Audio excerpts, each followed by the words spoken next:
안녕하세요. 오늘은 흥미진진한 무협소설 광마회기를 소개해드리겠습니다. 유진성 작가는 뻔한 회기라는 소재를 뛰어난 필력으로 재미있게 풀어낸 수작이라고 생각합니다. 리뷰 영상을 준비하며 다른 분들의 소설 평가들을 읽어봤는데 무협소설을 즐기지 않는 사람들도 광마회기를 읽고 2번 이상 읽었다는 글도 보일 만큼 꽤 후한 점수를 줬다는 걸 확인할 수 있었습니다. 제가 완결까지 읽어보니 일단 주인공 이자아의 성격이나 말투 행동들이 매력적인 게 가장 크다고 봅니다. 소설 제목처럼 주인공이 제정신이 아닌데 그렇다고 악당도 아닙니다. 잡생각들을 많이 하고 말할 때마다 내뱉는 표현이 아주 독특하고 웃깁니다. 제 생각에 여태 읽었던 소설 중에 가장 매력적인 캐릭터들 중 한 명이라고 생각합니다. 줄거리는 평소보다 짧게 이야기를 하겠습니다. 왜냐하면 주인공이 미친놈이라서 이야기 전개가 예측할 수 없다는 점이 이 소설의 장점이기 때문입니다. 이야기는 강호에서 광마로 불리는 이자아를 중심으로 전개됩니다.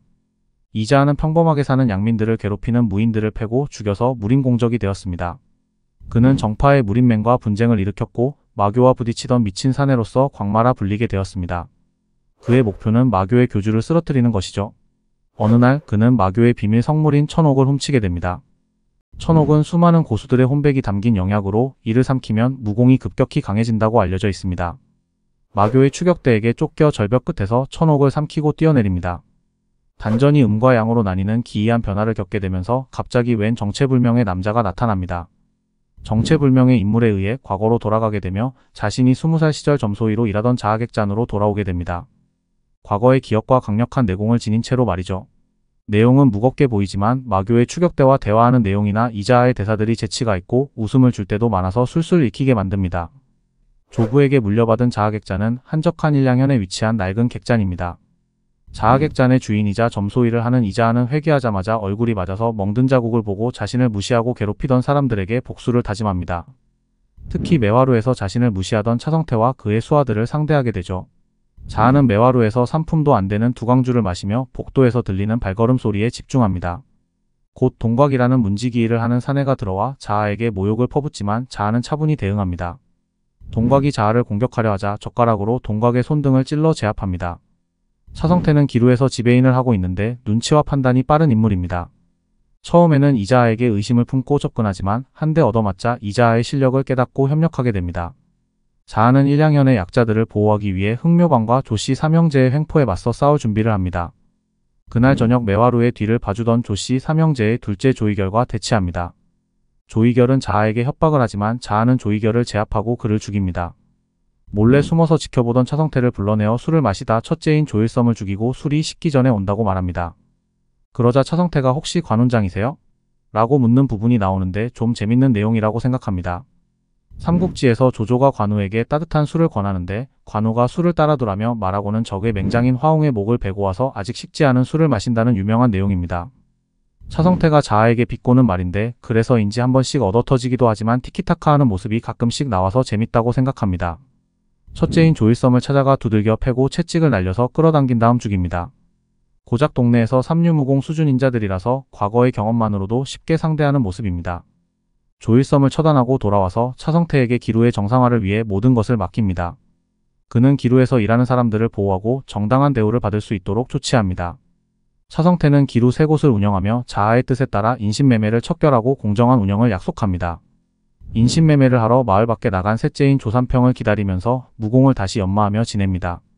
자아는 과거의 경험과 기연으로 빠르게 경지를 한 단계 돌파합니다. 어느 날 마을을 둘러보고 오니 자신의 조부가 물려주신 자아객잔이 불타고 있는 모습을 보게 됩니다. 셋째인 조삼평이 흑선보의 능지석과 자신을 기다리고 있었습니다. 흑선보는 주로 도박과 경매 사업으로 돈을 버는 흑도 세력입니다. 자아는 채찍을 들어 조삼평을 후려 패면서 죽이고 도망가는 능지석을 추격합니다. 능지석은 검술과 내공으로 반격을 하지만 자아는 자신의 빠른 몸놀림과 전략으로 능지석을 혼란스럽게 만듭니다. 결국 자아는 능지석의 빈틈을 노려 강력한 일격을 날려 그를 죽입니다. 자아는 차성태의 도움을 받아 자아객잔을 재건하고 일량현의 약자들을 보호하기 위해 하오문이라는 새로운 연합을 결성하고자 마음을 먹습니다. 하지만 흑도 세력만 하더라도 어마어마하게 많아서 앞으로의 행보가 기대되는 점입니다. 이자아는 양민들의 고열을 빨아먹는 흑도 세력들의 재산을 훔쳐오기도 하고 때로는 두목을 죽이고 뺏어오기도 합니다. 그리고 하오문의 행동강령을 발표하면서 모든 문제가 생기면 자신에게 책임을 돌리라고 명령하면서 수장의 모습을 보여주기도 합니다. 이자아의 부하들도 제정신이 아닌 놈들이 많아서인지 죽이 잘 맞아서 대화 내용들이 유쾌하고 피식거리게 만들 때가 종종 있습니다. 광마회기는 다른 무협소설과는 다르게 구파일방이 생기기 전 배경이고 사대악인들이 이자아를 만나 문파들을 세우고 인간성이 변해가는 걸 보는 것도 재미있습니다. 제가 이 소설의 장점들을 이야기해보자면 일단 주인공 이자아가 정신나간 놈이라서 즉흥적으로 행동할 때가 많습니다. 흑도문파를 치려고 부하들을 소집해놨다가 갑자기 지 혼자 쳐들어가고 대문을 지키는 문지기와 둘이서 눈싸움으로 딱밤을 때릴 때까지 버티는 모습도 보여주기도 하고, 기습하러 문파에 쳐들어갔다가 달빛 구경에 정신이 팔려 목적을 망각하는 바람에 정문을 부수고 쳐들어가기도 하고, 낚시를 하다가 메기를 낚아서 못생겼다고 공중에서 날아오는 메기의 뺨다구를 갈기기도 하는데, 낚시하는 장소가 적들의 본진에 있는 연못입니다. 제정신이 아닌 주인공 때문에 앞으로 어떤 일이 벌어질지 예측을 할 수가 없다는 점이 재밌습니다. 매화나무 아래에서 검을 휘두르다 검법 이름을 매화검법이라고 이름 짓자고 하는 내용과 빈공의 1월 신공 그리고 화염의 자아신공의 이름은 무협지를 많이 보신 분들이라면 익숙한 구파일방의 무공들을 만드는 내용이라서 재미가 더해지실 겁니다. 이자아가 마주치는 등장인물들의 말투나 성격도 매력있는데 유진성 작가가 그려내는 무협의 세계가 꽤 멋지게 다가왔습니다.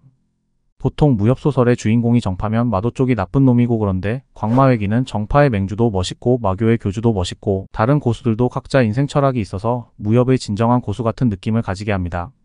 사대악인이 모여서 말장난하는 모습과 이자아의 개그적인 말투와 성격이 맘에 쏙 들어서 이 때문에 한 번쯤 읽어볼 만하다고 생각되어 추천드리는 소설입니다. 감사합니다.